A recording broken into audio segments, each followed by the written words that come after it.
Ханхүү билүү хунтааж билүү би арай өөрөөр хэлчихв. Би ч одоо бас тийм их урт гоншинтай болоод байгаагаас сүүлийн үед сонсоод байгаа л да. Зарим нэг сэтгүүлч ханхүү гэж асуугаад байлаа. За зарим нэг хүмүүс болохоор хаан гэж яриад байдгийг. Тэгээ ханхүүч байна уу, хаанч байна уу? Ер нь зүгээр үлгэртэл тийм нэр томьёол сонсч ирсэн юм байна. За хоёул үлгэрээр бол одоо тэр чинь бол амар бүхнийг мэддэг хүн гэж ойлгодог баг тий. Миний хувьд орон нутгтаа тэгээд нэг бүхнийг мэддэг зүйл байхгүй. За хоёул энийг долдар юу те ярина. Дистралта ярина. Одоо хоёул ингэнэ. Би танаас нэг хэдин ялгаануудыг асуух гэсэн. За. Энэ та 76 та парламентын сүүлийн гишүүн.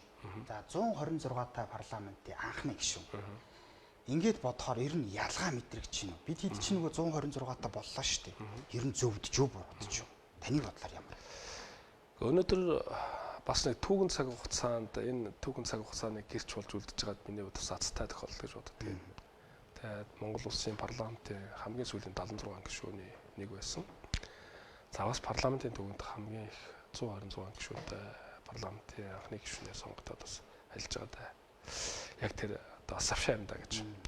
Ялгаа байлгүй яг. Ганц нэг ялгааг зүгээр шууд тодорхойлоод хэлэх юм бол бид нэр профессионал тогтолцоо за мажоритар гэх холбоо системд оруулахдаа жагсаалтаар оруулж ирсэн гишүүдээ нийгмийн сегментүүдийн төлөөллөг оруулж ирсэн. Тэгээ нийгмийн сегментүүдийн төлөөллөг оруулж ирдэг нь ярина гэдэг бол тухайн салбарынхны дотор тэнд болж байгаа процесс, тэнд өгүүлэгдэж байгаа орон зайг аягуулсаа ойлгодог болох боломжтой байна. Нэгсэндээ тэр салбарыг төлөөсөн хүмүүс бол үүндүгөө чиглэсэн олон ажлуудыг хууль эрх зүйн ч гэсэн санаа ачлалтыг хийж хэрэгжүүлдэг. Энэ бүхэн парламентын гишүүдэд илүү тэр салбарыг мэдэх, ойлгох тэр боломжийг бүрдүүлж байгаа сайн давуу тал. 126 юу? Тий. Тэгэхээр энэ чиглэлээрээ ч гэсэн гишүүд манай илүү санаачлагтай тухайн салбарын чиглэл рүү чиглэсэн ажлуудад их сайн оролцож тэндээс бас мэдээллүүдийг олж авч энэ их хурдаас гарч байгаа бодит шийдвэрүүд хөрсөн дээрээ буух тухайн салбарын асуудыг илүүтэй хөндөж ойлгох боломжууд маш чухал нөлөө үзүүлж байгааг харж байгаа. Энэ ч утгаараа одоо гарч байгаа хууль тогтоомч гэсэн илүү тийм амьтай болох уу гэсэн тийм бодлого найдлага байна. Тий. Одоо тэгээд бас тань захаад нэг ялгаа асууя. Та гүйцэтгэх засаглалт байсан хүн шүү дээ. Дээрэс нь одоо та хууль тогтоох засаглалт байна.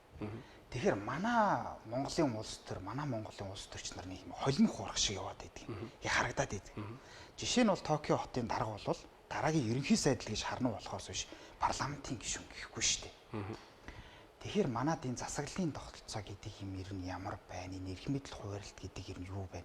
Жишээ нь одоо би жишээ нь хэлээ л да. Батлууд гишүүн те батлууд гэж хүн үнэхээр зохион байгуулах авьяастай бол парламент руу чихэлдэн барин орох шаардлагагүй байхгүй. Тэгэхээр энэ өнцгөөс ер нь харж үзсэн. Харж үзлгүй их бас бодох зүйлийг нэг л гэж боддог. Гэхдээ өнөөгийн цаг хугацаанд тухайн хүнээсээ л хамаарна шүү дээ. Мэдээж ажлыг зохион байгуулах гүйцэтгэх талдаа илүү авьяастай, манлайлалтай хүн байлаа гэдэг. Хууль эрх зүйн орчинд орж, хууль эрх зүйтэй холбоотой асуудал дээр анхаарч ажиллах боломжууд байх ёстой, байх ч болно. Яагаад гэвэл гүйцэтгэх засаглал дотор явж амьдралын сайхан муухай, сайн муу дотор холиодож явсан хүмүүс чинь төрийн ажил хаана яг юу нь болдгоо юм бэ? Ямар хууль эрх зүйн хувьд зөрчилтэй байдгийг энийг яаж өөрчлөвөл бас яг үнэн дээр амьдрал дээр нийцэх вэ гэдэг ч юм уу. Тэр чинь бүр туулаад гараад ирж байгаа байхгүй юу. Тийм учраас илүүтэй хууль эрх зүйн орчинд нь орж ажиллахад өөрийнхөө дадлаг туршлага тулгуурласан тийм зохицуултуудыг оруулах тал дээр илүү санаачлагтай ажиллах боломж өртдөг гэж харж байгаа. Миний хувьд бол одоо тэгээд засаг дарга байж байгаа. Тэгээд одоо их хурлын гишүүнд одоо болж ажиллаж байгаа та. Яг л ийм чиглэлээр илүүтэй төлөв анхаарч ганц ч гэсэн өөрийн хувь нэмрээ оруулах юмсан гэсэн бодолтой л энэ хууль тогтоох байгууллагад ажиллаж байгаа. Тийм гişүнэ тэгэхээр ингэж байгаа юм л та. Засаг дарга нарын дараагийн албан тушаал ахих шат нь улсын хурлын гишүүн гэж харагдаад байгаа байхгүй. Тэгтэл эн чинь бүр шал ондоо хоёр юм баймаар санагдах юм. За тэгээд энэ дээр хоёулаа нэмэгдээд нэг хот тосгоны эрх зүйн байдлын тухай хууль дээр бас яг энийг хөндөгдөж хоёулаа ярина. За дараагийн асуулт. Энэ би таныг энэ Улаанбаатар хотын төвлөрлийг сааруулахад бол маш том үүрэг гүйцэтгэх хүн гэж уг нь боддог байсан. Яагаад ч тэгж бодоо. Ер нь намайг ер нь миний санааг ойлгож байна та. Би таныг ойлгож байна.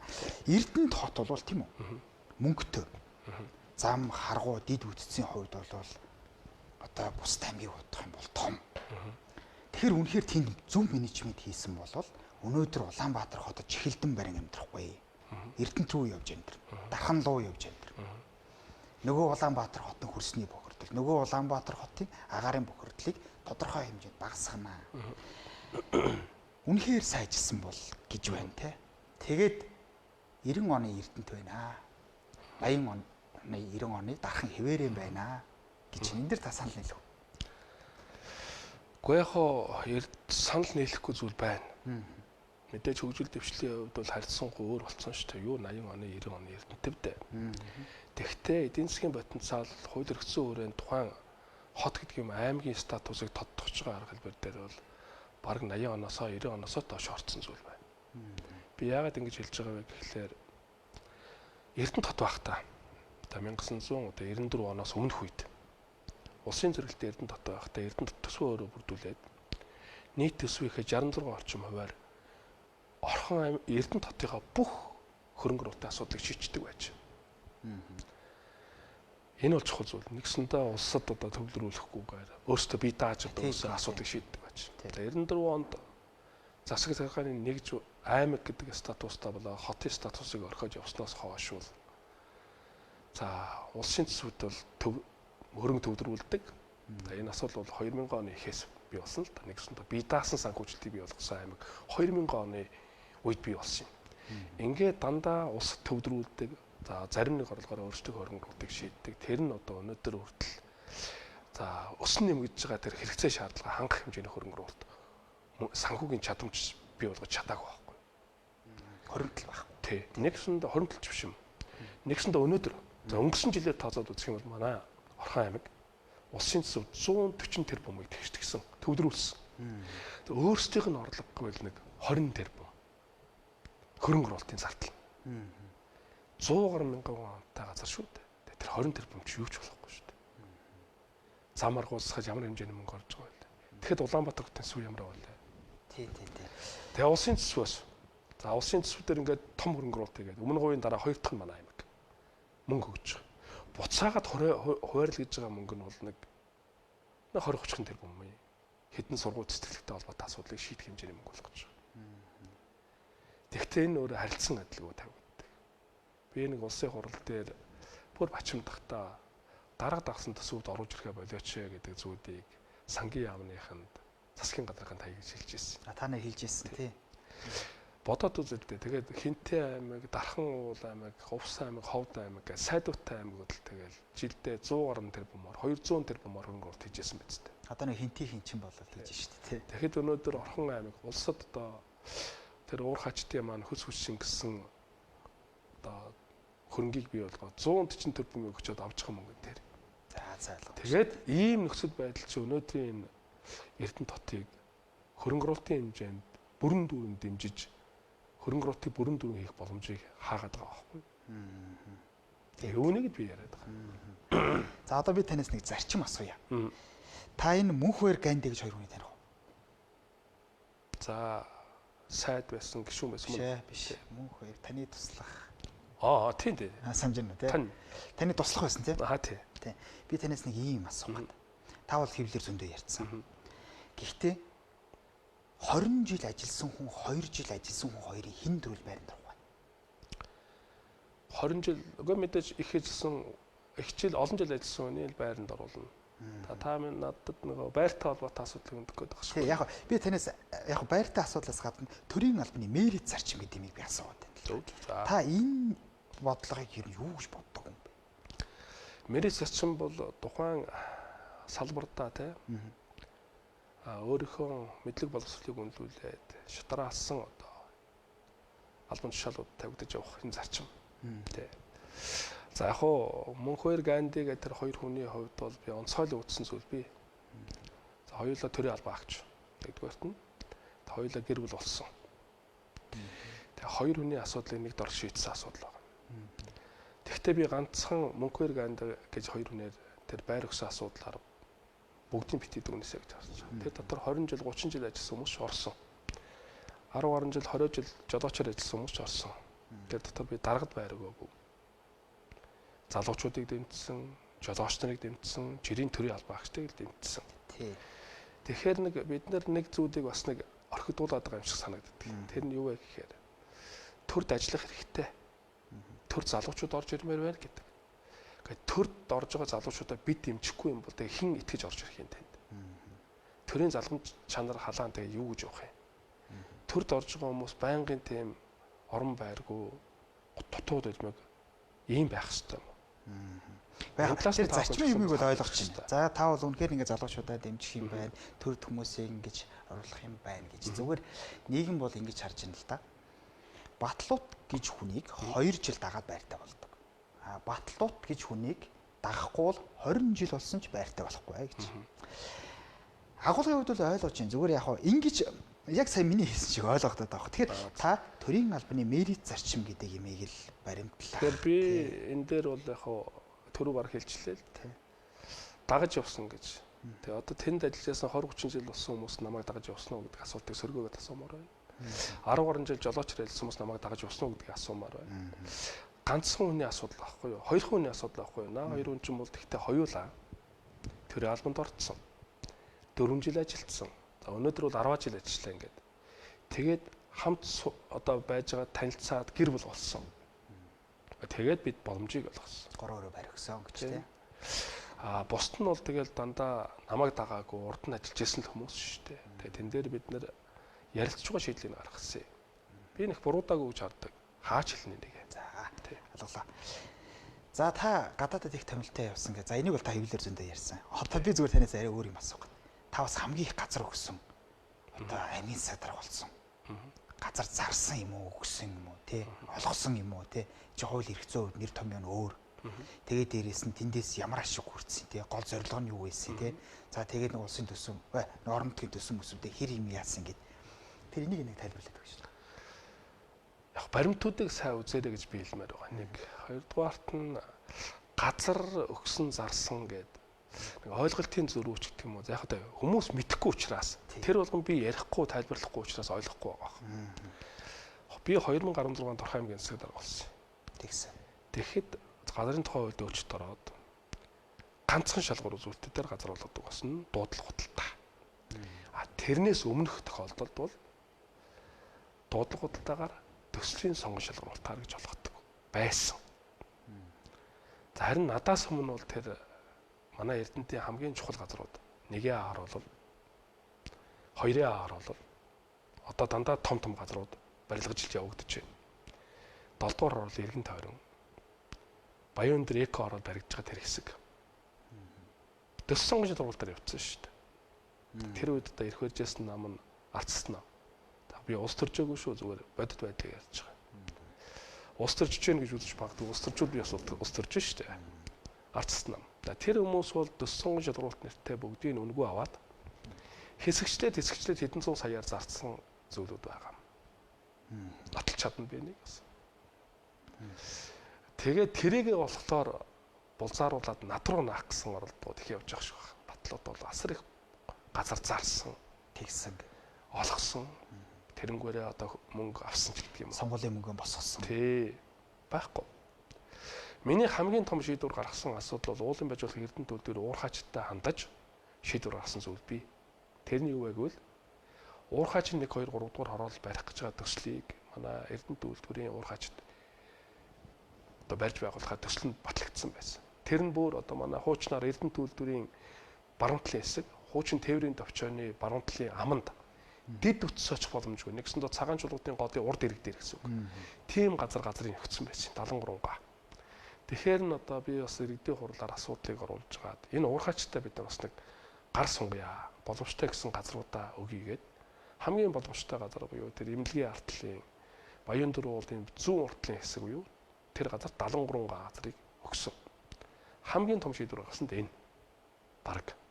За өөр одоо нэг тийм олон газар өгөөд байсан зүйл байхгүй. Тэрүүгээр нь ингэж дүгнээд ярьж байна 73. Тэр бол Google одоо уурхаачтад бас нэг боломж олгож уурхаачд орон сууцны төстэй хэрэгжүүлж олон хүн орон байртай болох боломжийг бүрдүүлэхэд бол одоо тухайн үеийн одоо аймгийн элитийн төлөвчдийн хуралдаага хамтар шийдвэр гаргасан шимний шийдэл гэж бодож байна. Зүгээр яг засаг даргаар ажиллангууд ингээд шийдвэр гаргах төвшөнд байнгут бүгдийн ямар нэгэн хараа хяналтгүйгээр бүгдийг засуулаад байдаг гэж ойлгож магадгүй. Тийм биш. Хяналтын бүхэл систем тэнд ажиллаж байгаа шүү дээ. Тэр байтугай баахан байр өгсөн гээд авилгатай тэмцэх газар ч гэсэн шалгасан. Өөр хүмүүсээс нь байр өгсөн батлууд танаас мөнгө авсан гэдэг гомдол очингууд тэрнгээр нь шалгасан байдаг. 20 оны өмнөх нь шүү дээ, тий. Тэгэхээр тэр хүмүүс нь тэгээ хэлээл байлгүй дээ. Одоо юм сонсдохгүй байна. Тий, 20 оны өмнө би байр өгсөн гэдэг тэр үнээс мөнгө аваагүй.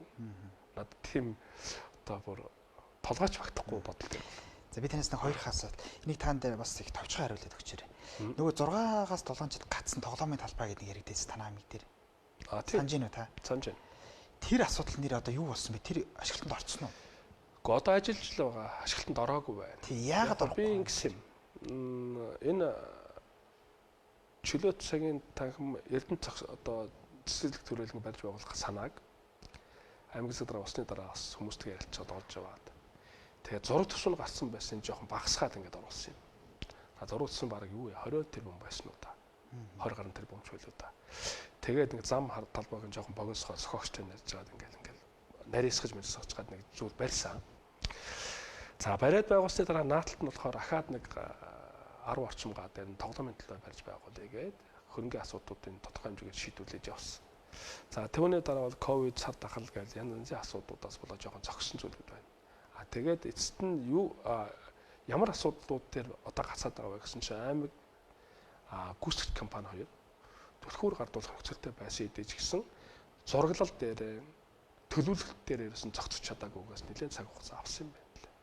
Тэгээ одоо тэгээд аймгийн удирдлагууд тэн дээр анхаарал тавиаж явна ч тийм. Тэр яг батлуудтай холбоод үзээд байгаа ойлгож байна. Ягаад гэвэл би ихлүүлсэн учраас. Мэдээж одоогийн байдлаар нэг 2 ч тоглоом нь ухсагдаад явж байгаа бах.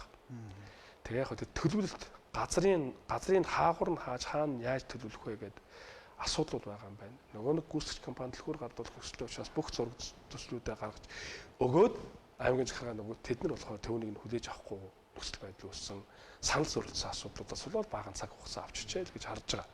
Тэгээ аймгийн удирдлагууд бас наад асуудлуудаа нэг эцэслэн дуусгал дээр анхаараач гэдэг үг. Яг надад хэлэх гээ. Та одоо хүүхдүүдийн ирэх ашиг шүү те. Та ялзуулаараа хурлаа байл гэж би яг хэлэх гэжсэн та өөрөө хэлчлээ. Тийм. За энэ тийм байна. Дараагийнх нь таны нөгөө шинжлэх ухааны технологийн парк юу болсон бэ? Тэр бас нэлээд амжилттай явна гэ та бас нэлээд рекламадад байсан. Сүүлд бас чимээгүй л байгаа тийм. Аливаа зүйл шинжлэх ухааны чар хандна гэдэг бол хөгжлийн том төлхөр гэж би харддаг. Тэгээ би Монгол улс таах удаага шинжлэх ухааны технологийн парк гэж орон нутгийн хөгжил компаниг байгуулсан. Байгуулахдаа би эрдэмтдтэйгээ хамтарч байгаа тэдний гаргасан санаанд тулгуурласан гэж ойлгож байна. Яг үгүй Монгол хүний толгойд байгаа бодлыг би баялаг болох гэж зорьсон юм. Манай Эрдэнэ төвлөрчин бол одоо нэг 50-60 жилийн насжилттай л гэж яриад байна те. Яг үүндээ бол нийт орлогын 90 гаруй хувийг Эрдэнэ төвлөр бүрдүүлдэг. Эрдэнэ төвлөрөөс хамаарсан хот байхгүй юу? За Эрдэнэ төвлөр 50-60 жилийн дараа яах юм? Зогсонгууд Эрдэнэ тот яах юм гэдэг асуудал те. Тэгэхээр яг тэр асуудалд цэг тавихын тулд одооноос бодох хэрэгтэй, төлөвлөх хэрэгтэй байна гэж бодсон. Тэр чинээгээрээ л би одоо шинжлэх ухааны технологийн паркийнхаа үйлчлэгээ дэмжиж за ярин тэгэл мөн тэр захирлын бол байнга загнадаг л байлаа. Инх хэрэгэ залуу байсан. Инх хэрэгэ залуу доктор. Гокос хүрээд ирсэн. Одоо байгаа юу? Байгаа. За. Гокос хурж ирээд тэр ажлыг хийх гэж явж байдаг. Нэг цөөн хэдэн төгрөний салиа аваад тэрэнд нь би одоо бас ажлаа явуулахын тулд нэлээд зэмлдэг л байлаа. Тууцын хурал муралд орж байгаа. Яг вэ үр дүнтэй байгаа. Хууль эрх зүйн зохицуултууд нь тон хангалт муутай байна уу гэж харж байгаа. Тий, сүүлийн үед нэг жоохон л явахгүй л байгаад хараад. Тий, одоо бол яг 20 төсөл боожж байгаагаас 11 төсөл нийгэмд өгөөж өгөөд эхэлчихсэн явж байна. Нөгөө будаг мудагнаас. Тий, будаг мудагаас ахуулаад. Яагаад тэр төслүүд нь гацаад байсан бэ гэхээр төрийн энэ хууль тогтоомч бас ингээд бизнесийг боомлоод байгаа зүйл байна шүү дээ. Жишээлбэл будаг юм уу, гагнур электрод. За тэрний ингээд нөгөө нэг бэлтгэцүүдийг авах гэхлээр нөгөө тендерийн хуулиар явдаг. Тэр нь зарласаар байтал бараг 4-5 сар болчихдог. Тэгээ нөгөөх нь нийлүүлтэйгээд үйлдвэрлэх гэсээр нөгөө нэг худалдаа авалт буюу одоо жишээлбэл Эрдэнэ төвлөр худалдаа авалт нь аль үшээ зарлагдаад өгөгдсөн байдаг ч юм уу тий бүх зүйлээс бид гоцорчдөг. Тийм учраас орон нутгийн удирдлагад наад одоо паркийнхаа зарим нэг зүйлүүдийн менежмент хийгээч гэдэг сандыг зарим нэг дээр нэрэгдээ уран шийдвэр гаргаад менежмент хийгээ явсан. Одоо харин зах зээлд гарч ирээд үйлдвэрлэл нь явагдаад ашиг орлого нь олоод явж байна. Тэгээ энэ бол одоо сайн зүйл. Жишээлбэл Евростандарт авсан бодог шүү дээ тэр удгийн үйлдвэрийн бодогч. Та нэг 60 жил өгөн 70 жил. Одоо тэр чинь ингээд өөдөрд ороод энэ зах зээл гараад эхэлчихсэн явж байгаа. За Тий. Туршилтаар янзраад хэрэгж үзсэн сайн юм билээ. Тий. Би бас яг таны хийж Яг ийм зүйл ингээ өргөжөөж яваасаа гэж Тий, бодож тий. байна. Ингэжээж одоо бид нар дотоодоо үйлдвэрлэгч улс орн болдог, импортын хязгаарлалтууд хийгддэг, дотоод мөнгөнд нэргэлдэг боломжууд бүрдээ шүү дээ. Тэгин. За улсын хурлын гишүүний ч яваад би нэг хоёр асуулт асууж байна. Цаг үеийн шинжтэй. За. Үндсэн хуулийн асуудлыг хоёлаа бас түрүү ярьж байна. Монгол улсын ерөнхийлөгчийн сонгуул 2027 онд болно. Хүрэлц сөх би шулуухан л танаас асуу. Хүрэлц сөх ерөнхийлөгч үндсэн хуулийг өөрчлөөд дахиж сонгогдохоор ингээд оруулаад ирвэл ер нь энэ асуудлыг түлхүүл таны улс төрийн байр суурь хэрэгэх бол та ер нь ямар зарчмын байр суурь баримтлах бол? Гэхдээ яг хууль эрх зүйн хүрээнд одоо нээлттэй биш нэг байгаа. шүү дээ тий. Одоо бол нэг удаа сонгоно гэсэн байгаа шүү дээ. Нээлттэй биш байгаа шүү дээ. Тий. Хэрвээ өөрчлөгдөд батлагдвал тэгээ дэмжээл явах хэрэгтэй. За бүр 2 удаа хүрэлц сөх хэрэглэгчээгөө. Үгүй эрх зүйн орчин нэгдчихгээд тэгээ нэр дэвшилж явагдах юм бол би дэмжээл явах хэрэгтэй гэж хэлж байна. Энэ бол яг би бол өнгөрсөн 4 жил өнгөрсөн хугацаанд Монгол улсын ерөнхийлөгч муу ажиллаагүй гэж хардаг. Үнэхээр одоо гадаадах байр суурийг гадна одоо орчинд улс орнуудын хоорондын харилцаа хандлага бүх зүйл дээр илүү тийм санаачлагтай ажилласан гэж харж байгаа. Яг үүндээ бид ингээд том мега төслүүдийг хэрэгжүүлээ гэдээ явхлаар зөвхөн дотооддоо хэв зүг олждаг асуудал биш байхгүй юу? Гадаад улс орнуудтай хэрхэн харилцаж хандаж байгаа вэ гэдгээс шалтгаалж энэ төсөл хэрэгжих үгүй юу гэдэг дээр томоохон нөлөөлөл үзүүлж байгаа. Өөрөө ч мэдж байгаа. Тэгэхээр бид нар дотооддоо ч ойлголцдог, гадааддаа ч ойлголцдог байж л том юмнууд маань хөдлөнө. Бид нар бол одоо хөгжиж байгаа орн те. Яг үүндээ хоёрхан улстай хэл залгаа байдаг. Гадаадад гарцгүй юм юмнаас жоохон одоо холхондоо. Гэхдээ дэлхийн одоо улс орны чиг хандлага, хөгжлийн чиг хандлагатай хөл нийлж болохын тулд том төслүүдэд явуулъя. Өнөөдөр байгаа боломжоо эдийн засгийн эргэлтэнд маш хурдтай оруулъя гэж олон зүйлүүд рүү анхаарч байна. Энэ бүхнийг хэрэгжүүлэх чинь гадаад ойлголцол, гадаад улс орнуудтай ямар хэмжээнд харилцаж хандж байгаа вэ гэдэг асуудал хамгийн чухал нөлөө үзүүлэх байхгүй юу? Энэ дээр илүү санаачлагтай. За тэгвэл та дэмжих юм гэдэг би ойлгочлаа. Хөө тэгээд дэмжиж шүү дээ. За дараагийнх нь энэ ерөнхий сайдын асуудал одоо сүүлийн үед нэлээд хэмжээнд яригдлаа. За тайлбар хийхгүй гэж ярьж байна. За цүнхний асуудал ингээл зөндөө юм байна. Би агуулгын хувьд ерөнхий сайдын та энэ одоо ажил хэр явж гин гэж бодож байна. Хамтарсан засгийн газар байгуулах зөв үгүй юу те? Та ер нь энэ засгийг ер нь огцруулах тал дээр арай нөгөө л одоосон буугийн юун дээр гараа өсөж зурчих юм биш үстэй. Таны чинь бас нэлээ хэлэхснээ хэлждэг, цохоод авал цохоод авчдаг, яавал яачдаг хүн гээд байдаг. Бас нэг жоохон мужиг цан гаргуул гаргачихаар гээд. Тэгэхээр энэ дээр та ямар зарчмын байр суурь бодож байна? Би юугаа гараа өсөх зурчих юм биш. Тий. Танд юу ярьж байна юм? Гүг. Өндөр яриачгүй. Өнөөдөр яг Монгол улс түгэндээ байхгүй шийдлүүд гараа явж штэ. Атмис станцтай болъё. Гадаад хэл хязгааруудаа хэлийн гайл нэвтрэх чадруудаа нэмэгдүүлээ. Яг өнөөдөр манай Монгол улсын эдийн засгийн нүүрсний экспорт дээр л байгаа. Тэгээ нүүрсний экспорт бол үндсэндээ ойрын 10 тонн жилийн асуудал байхгүй юу? Тэрнээс хойш эрчим хүч дэлхийн нийтийн чиг хандлага эрчим хүчний их усрууд шал өөр болоод эхэлнэ. Энэ алтан боломжинд бид нар тулгуурлаж энэ нүүрсний экспортыг маш хурдтай яаж эдийн засгийн эргэлтэнд оруулах хэрэгтэй. Тэхийн тулд хэл гайлтай холбоотой асуудлуудыг өргөдгөх, нэвтрэх чадвараа нэмэгдүүлэх нь цаашгүй чухал. Гэхдээ энэ төслүүдийг хийж хэрэгжүүлсэн нь тэгээд 126 гишүүний хамтарсан засгийн газрын хийж байгаа зүйл гэж харж байгаа шүү дээ. Урд нь яасан 70 сургуулаа байхдаа нэг нам давмгааж явхрууд байснаа ямар хөтөн гаргасан. Юу ч гаргаагүй улс төр зоргоод дууссан гэдэг байгаа шүү дээ. Харин өнгөрсөн одоо 20 30 жил хийж чадаагүй байсан том зүйлүүдийг бид нэр за өнгөрсөн намрын чуулганаар л гэхэд 4 том төсөл дээр бид нэр шийдвэр гаргачихж байгаа байхгүй юу? Ийм богино хугацаанд. Энэ бол бидний хувьд одоо барьж аваачтай хамгийн чухал зүйл гэж харж байгаа. Тэгэхээр би бол одоо хамтарсан засаг бол бас тодорхой хэмжээнд ажиллаж байгаа.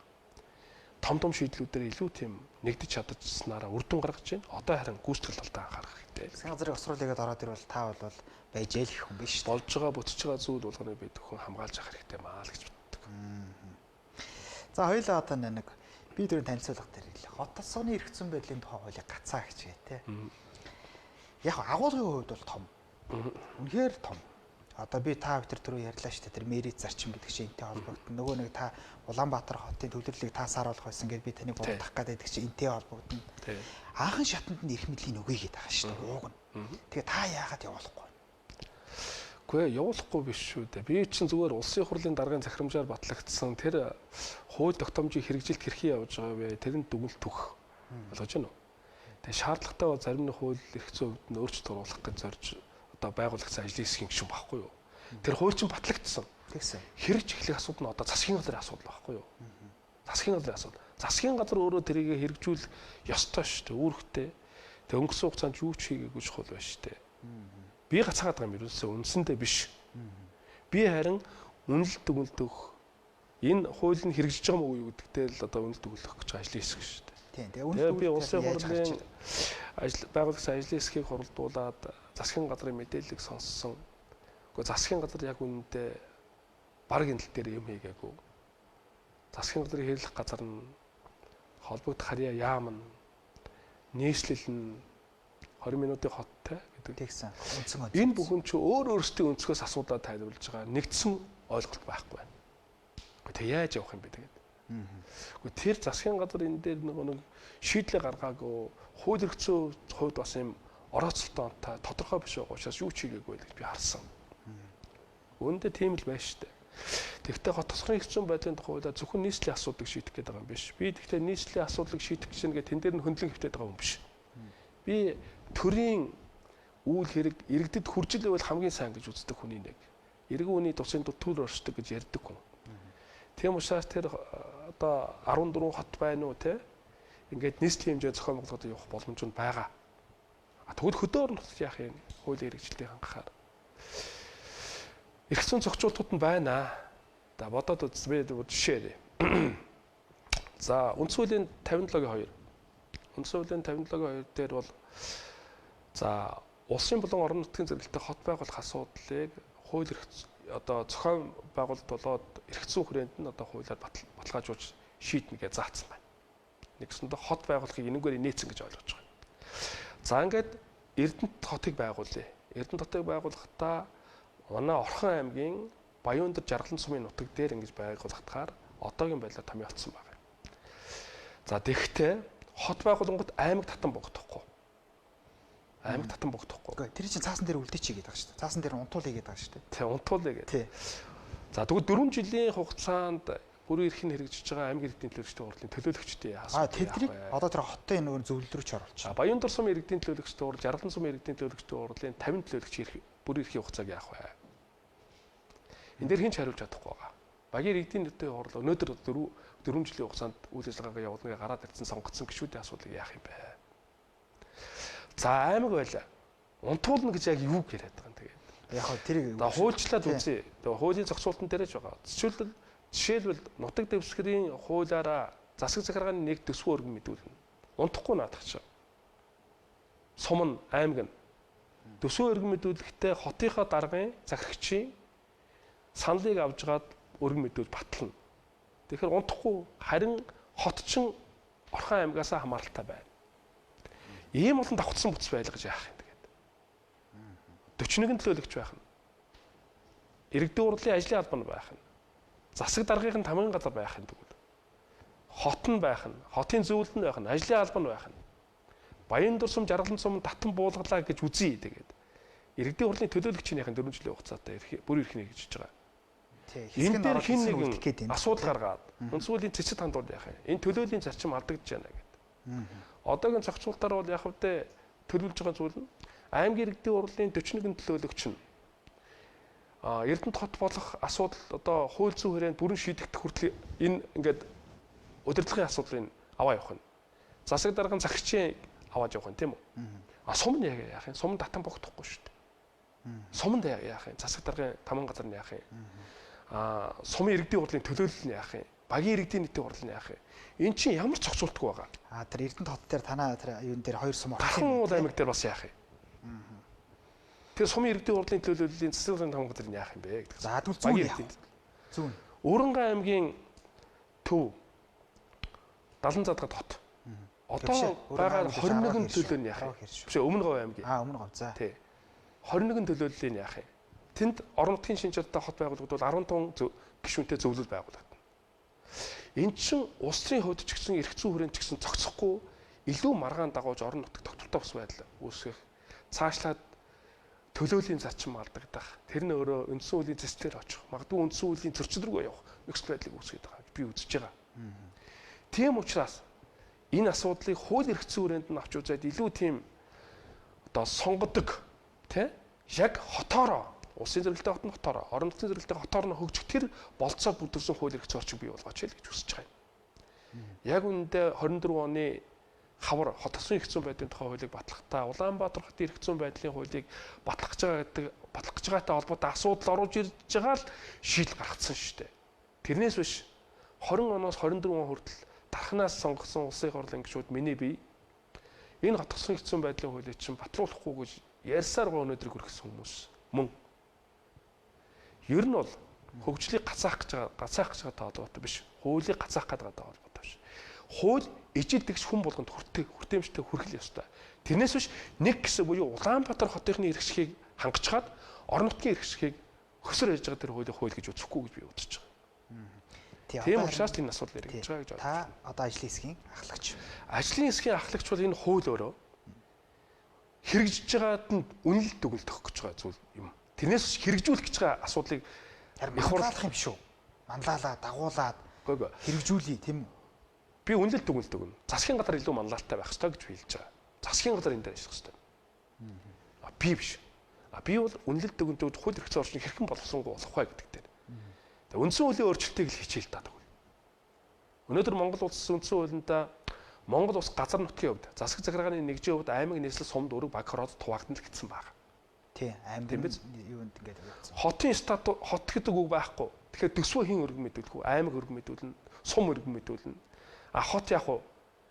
Тэгэхээр аймгийн цагт дарга нь хотын даргаас санал авч яж яг уу төсвөө өргөн мэдүүлэх юм. Улаанбаатар хот бол айгүй тэгээ Баянгол дүүрэг, хан ууд дүүрэг, Баян зүрх дүүрэг, хан ууд дүүргийн дарга нар энэ хан ууд хотынхоо даргаас санал авч байгаад хоёр талдаа төсвөө байгуулах нь л дээ. Биш тэр чин бол биш шүү. Тэр чин ийм. Богоо. Дүүргийнхэн чи хуваагдчихаа. Яста би суман дээр болохоор сонсчоо да. За. Төсвийг анх засаг захиргааны нэгжил өргөн барьж мэдүүж баталдаг. Хот биш. Засаг захиргааны нэгж чи хот биш болчиход байгаа байхгүй хуулиараа. Ойлгож байна уу? Тийм. Тэгэхээр тэр хотын төсвийг одоогийн зураглалаар бол хоёр дүүрэг дундаасаа гаргах нэ л гэдэг санааг би сая хэлж байгаа. Манай дээр бас л аймаг батлна. Тэгвэл хотын даргийнхаа саналыг авах нэ. Тий. За би тэгээ энэ бол ахаа засгийн газар манлайлалтай явах хэрэгтэй маа. Засгийн газар манлайлалтай явах хэрэгтэй. Би түрүү нэг ярианых ихэнд хэлсэнтэй. Уул нь Эрдэнэт хот бол биднэрт эдийн засгийн потенциал юмхтэн нөгөө ихэнх асуудлаа бид нар өөрсдөө шийдчихдэг байсан. Тэ? Аймаг уснараа одоо ингээд төвдрүүлдэг болсон ингээд асуудууд үүсэж байгаа гэдэг. Усны өгж байгаа одоо хүртээмжээ бид нар шийдэж чадахгүй байгаа гэдэг. Хэрвээ хотчууд биднэрт ашигтай. Гэхдээ энийг бид нар үндсэн хуулийн дээр Монгол улс засаг захиргаа нутаг дэвсгэрийн нэгжүүд аймаг нийслэл улсын зэрэглэлтэй хот сум дүүрэг орон нутгийн зэрэглэлтэй хотууд хуваагдана гэчүүл ямар сул байхгүй. Ийм л өөрчлөлтөө хийгээд өгчих юм бол энэ хот тосгоны эрх зүйн байдлын тухай хууль мөнгө гэж илүү дутуу толгой эргүүлсэн зүйл ерөөсөө хэрэггүй байхгүй юу? Шууд хэрэгжиж явчих зүйл. Тэгэхээр эргэн үний төвшөнд төр ажилдаг байх зарчим муу юм бол тэнд одоо эрх шин хохирох хохироод байгаа ч гэх юм уу. Тэр зүйлийг бүр анзаараад төр өөрөө зоригтойгоор үндсэн хуулинд өөрчлөлт хийх хэрэгтэй. Яг энэ асуудлыг авч үзэж хийх хэрэгтэй. Ингэжээж энэ утгаараа улсын зэрэгэлтэй хот гэдэг нь орон нутгийн зэрэгэлтэй хот гэдэг нь илүү хөгжих боломжууд бүрдэнэ. Тэгэхгүйгээр өнөөдрийн энэ хэдэн хууль дамнуулсан органик хуулиудаар зохицуулагдсан зүйл чинь хаа нэгтэйгээ очиод эргэцэн хувь зөрчилдөөд маргаан дагуулсан асуудал болоод зарим нэг эрхшигт нь зарим нэг хэсэг газар эрхшиг нь хангаж байгаа боловч нөгөө нэг газараа хангахдахгүй зөрчигдөд байгаа зүйлүүд үүсээд байгаа учраас л энийг би болохгүй гэж хэлээд байгаа юм. Тэрний энэ дээр би тань дээр тайлбар хэлээд гээ. Жишээ нь хан уул дүүрэг. Хан уул дүүрэг одоо 42 байна одоо миний санаж байгаагаар. За энэ одоо ингээд хан уул, Яармаг, Буян тухай гэдэг 3 хот болох нэ. Нөгөө 42 чинь 13-аас 15 хуулийн дээр хотын зөвлөлгээд. Зөвлөлүүдээр ингээд ортлоо. За би танай аймаг дээр болохоор нөгөө төлөөллийн зарчим гэж та түр ярьлаа шүү дээ. За сум бол орцсон байна гэж би дугуй байлаа. Тэрнээсээ хот дээр бол бүгд нөгөө нэг хотынхоо зөвлөлд орчиж байгаа нөгөө төлөөлөгч нар чинь. За төсөв өргөн мэдүүлнэ гэж тэгж जैन та тий. Тэр зөвлөлийн гişүүд юм чи яах тий. Хоёрдугаар би тэр нэг гүйцэтгэх засаглал гэдээ ярьлаа шүү дээ. Тэрэн дээр одоо Токио хотын дарга бол дараагийн ерөнхий сайд гэж харна гэж шүү дээ. Энд дээр чинь гүйцэтгэх засаглалыг чинь жинхэнэ бодит утгаар нь бий болгож өгч байгаа. Юу л байгаамаа гэж тийм үү? Ард түмнээс сонгогдсон хотын даргаыг ард түмэл огцруулна. Тэрээс өдөр зөвлөм огцруулахгүй. Тэр хүн хариуцлага өөр нь хотоо хариуцсан, хогоо яана, онцгой байдлаа хариуцсан, цагдаагаа хариуцсан, татвараа өөр авна гэж тий. Би энэ дээр алдарч авахлан даргаыг бас өрнө л да. Голоо автарна. Бас асуу. Гэхдээ та бол энэ дээр бол хөдөө орнотыг хилээд өнгөрцөн байна л гэж ярих гэдэг шүү дээ. Тийм шүү дээ. Тийм болоод тэгээд хотынхон бол анхаарч. Би хараа хотынхны хувьд бол зөвшөөрч байгаа. Би хот 14 хоттой байна уу, 21 хоттой байна уу зөвшөөрнө. Төрийн үйлчлэгээ иргэдэд хүржил байвал илүү ойрхоноос хүржил байвал би асуудал байхгүй. Энд дээр би хатуу байсууртай эсэргүүцэл зогсоод байгаа юм биш. Хэрвээ энэ бол ингээд та дэмжиж байгаа тийм. Зөв. Хэрвээ тэгээд энэ хуулийг батлах гэдэг бол Ярсыг Улаанбаатар тустаагаараа бидаас усуулчих хэрэгтэй. Тий. Бидаас усуулчих хэрэгтэй. Хөр одоо би юу хэлсэх юм бэ?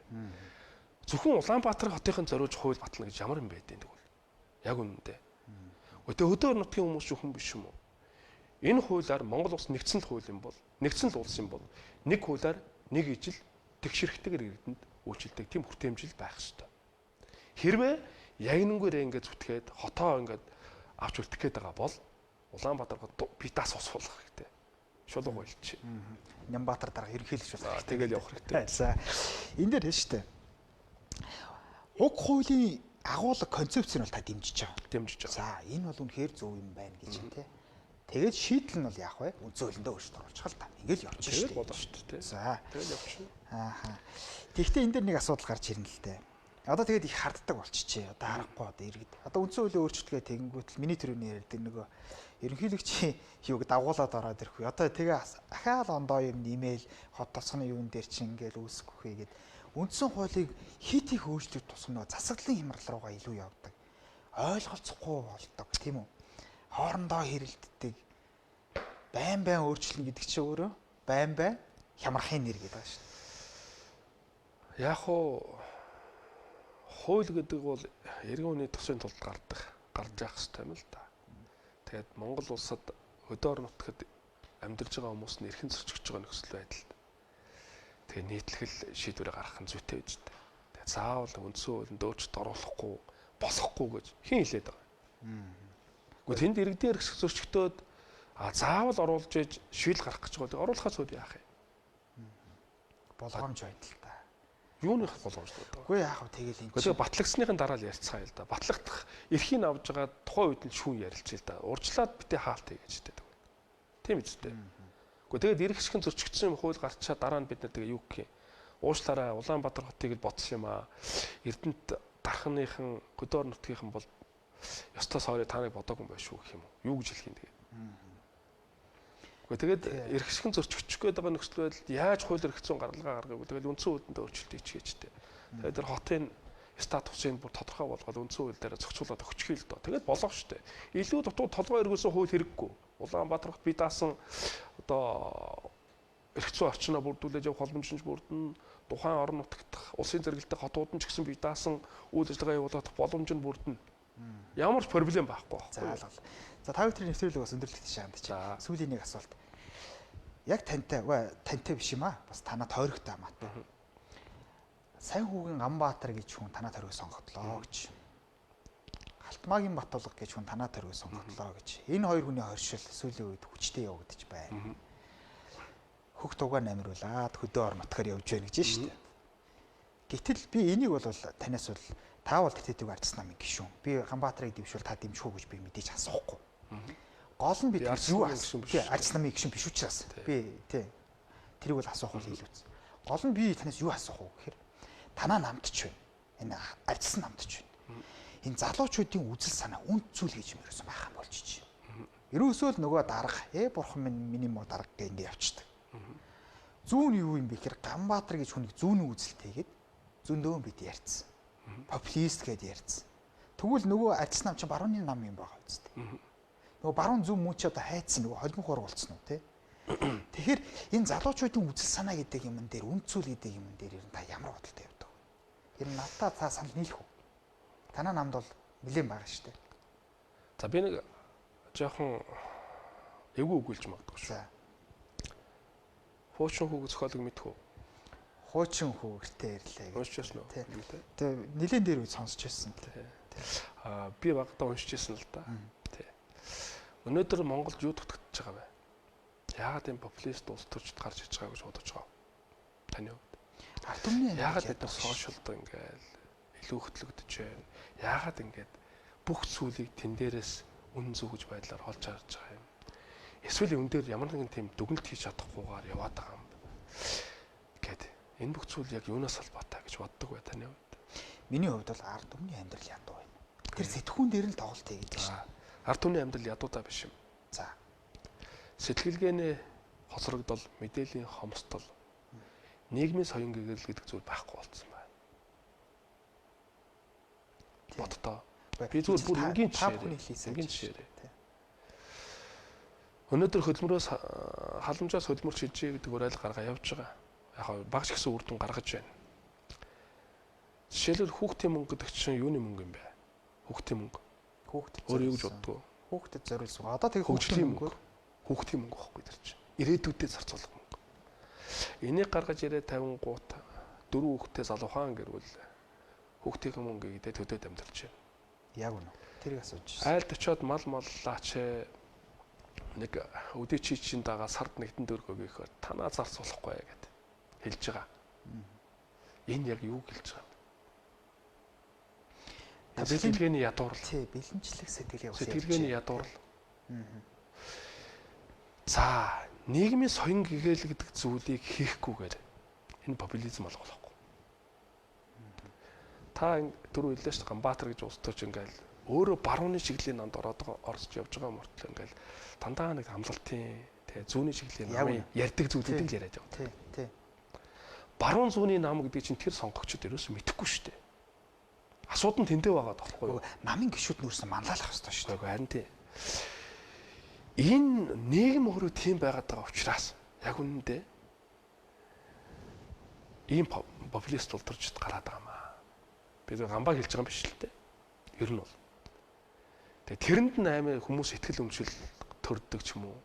Тэрэнд нь нөгөө нэг улс төрчд нь ингээд айгүй тийм лаг болоо явцсан. Тэ. Тэгэхээр нэн тэргуунд бидний хийх зүйл бол нийгмээр одоо соён гэгээлтэй холбоотой асуудыг л маш сайн зохион байгуулалтаар маш хөрөнгө санхүүг зарцуулж хийх ёстой. Өнөөдөр манай Монгол улсад болж байгаа олон зүйлүүд байна. Гэхдээ болохгүй байгаа зүйлүүд ч байгаа. Өнөөдөр бас эрүүл мэндийн асуудал гэж болохгүй байна л гэж яриад байгаа. Санд тэгж байгаа юу? Нэгдэж байна. Тий. Гэхдээ тэгээд эрүүл мэндийн асуудал дээр нийгмийн эрүүл мэнд гэдэг зүйл хамгийн чухал зүйл байдаг. Би өнгөрсөн 4 жил одоо нийгмийн эрүүл мэндийн тухай хуулийг оруулж ирэх гэсээр байгаад нэг хууль орж ирээ батлагдсан. Өнөөдөр нийгмийн эрүүл мэнд дээр бид нэр мөнгө тавь зохион байгуулалт хийчихэж байна уу? Чадаагүй байна. Өнөөдөр бид нар юу ярьж байгаа вэхээр өвчсөний дараа нь л яах вэ? Тийм тэрийг ойлгоцсон. Эмнэлэгт очиж имжлүүлэх асуудал яриад. Тэрийг ойлгоцсон. Сонсч одоо би нэг л энгийн зүйлээр тайлбарлаж байгаа. Ингээд яваад байна. Гэтэл нийгмийн эрүүл мэндийн зүйлийг бид нэр хөрөнгө санхүү зарцуулаад хийж чадвал, зохион байгуулж чадвал энэ эмнэлгийн ачаалт чинь 50-60% буурна. Харьцангуй энэ асуудал байхгүй болно. Өвөнлөгөө чиглэж ажиллаж бид нар чадахгүй шүү дээ яг үнэндээ. Нэгсэндөө өөрөө би өөрийгөө анхаарч эрүүл байх боломжийг бүрдүүлэхийн тулд тэр хүнд мэдлэг мэдээлэл хүргэж чадахгүй, тэр хүнийг өдөөж чадахгүй нэ гэсэн үг. Энэ шиг л нийгмийг бид хүн өдөөж өгөх хэрэгтэй, мэдлэгжүүлж өгөх хэрэгтэй, мэдээлэлжүүлж өгөх хэрэгтэй. Тийм ээ. Ингэж чадахгүйгээр бид нар бүх зүйлийг гоёор харж бүх зүйлийг ингээд одоогийн байгаа дүгнэгвэл энэ зүйлчин бол яг суурчин байхгүй байгаа учраас л таны хэлж байгаа дүгнэлт бол яг үнэ. Тий. Тэгэхээр би танаас ингэж асууж байна л да. Үгүй ээ. Та одоо намын хорооны дарга байна уу? Тийм үү? За тэгвэл танаа намын тэр хорооны даргын улс төрийн ажилтан одоо хэн байдгийг тий. Тэндээс бол та тэр улс төрийн үзлийн асуугаараа. Ер нь бараг мэдчихгүй байгаа. Тэгэхээр би хэлээд байна шүү дээ. намын чинь гişүүд дотор байна. Та санал нэгдэж байгаа тэр залуучууд чинь байна гэж байна. Тэр нийгэм гэдэг дотор чинь намын гişүүд байгаа шүү дээ. Байгаа байхгүй санал нэгдэж байгаа. Тэр залуучууд чинь манлайлмаар байна гэдэг байна шүү. Яг тэр чиглэлээр бид нэр ажиллах ёстой. Бас ажиллаж байгаа. Тэгэхдээ нөгөө нэг одоо ингээд бий болж байгаа үр дүнгуудыг хажуу авиргнаас нь хүмүүс харахтаа энэ хүн ингэснээрээ л одоо ингээд лаг байгаад байгаа юм байна л гэж харддаг юм байна л та. Тэгээд тийм даган дуурай хэлбэрүүдийг бий болгодог. Магадгүй тийм байдлаар илэрхийллүүд гардаг. Өөгшөж болохгүй тий. Тэг өөгшөж болохгүй зүйл. Яг үүндээ одоо төвлөрсөн төвлөгөөд эдийн засгийн үед намын гишүүнд эснэг гэж амар юм байдаг байсан гэж манай аав ах эгч нар ярьдаг л та. Хэд дахин шалгалт авдаг. Чи намын үзэл баримтлалыг юу гэж үздэг нөхөр мэд гэдэг ч юм уу. Яг ийм зүйлүүд бол за хийн гэхээр хаашаа. Тэгтээ ямар нэгэн өөр арга хэлбэрээр ийм зохион байгуулалтанд орохгүй бол хитрхи гишүүнчлөхөөсөн тийм ээ. Байдал нь өөрөө энэ нэг зүгээр л нэг тоо бөгөөсөн. Тэгээ ямар нэгэн тийм үнэт зүйл гэдэг зүйлийг байхгүй. Зөвхөн өөрийн гэдэг өнцгөөс ашиг сонирхол гэдэг байдлаас хардаг юм хэсэг бүлэглэлийг бий болгочод байна гэж За харж. за баярлалаа. Ингээ та бүхэн ярьцлага энэ төрөйд өндөрлөж байна. Тэгээд бидний урилгыг хүлээн авч хүрэлцэн ирсэн танд баярлалаа. За баярлалаа. За тэгээд таны цаашдын ажилд амжилт хүсье. За баярлалаа. Та бүхний ажилч гэсэн амжилт. За нагаар орч. Баярлалаа. За. За хүндэт үзэгчтэй манай нэвтрүүлэг энэ төрөйд өндөрлөж байна. За манай өнөөдрийн зочин Улсын хурлын гишүүн Батлуут байлаа. Баярлалаа та бүхэнд.